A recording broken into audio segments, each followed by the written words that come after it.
Today we're making the simple yet delicious tortilla española known as the Spanish omelet. Start by first cutting a large onion into quarter-inch thick slices.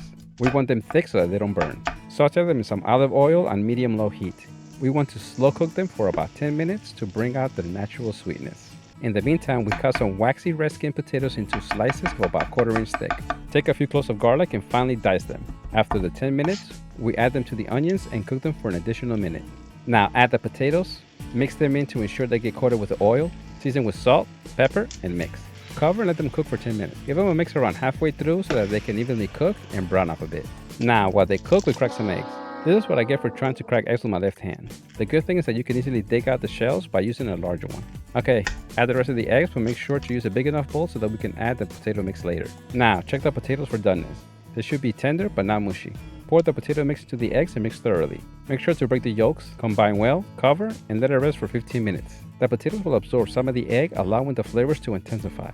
The heat will also thicken the eggs a bit, making it easier for when we need to flip the tortilla. After 15 minutes, taste the mix and adjust seasoning if need be. Now, take a non-stick pan, heat it up on medium heat, and add a couple of tablespoons of olive oil. Here's where I change the traditional version from just potatoes, onions, and eggs. Pour in half the mix and shake the pan to flatten it out. Add 4 slices of provolone cheese or any cheese that melts easily, a few slices of ham, and finally 4 more slices of cheese. Pour in the rest of the mix to smooth it out. Make sure the cheese gets covered. Raise the heat to high and let it cook for a minute to get some browning. After a minute, lower the heat to medium-low heat and cook for an additional 2 minutes.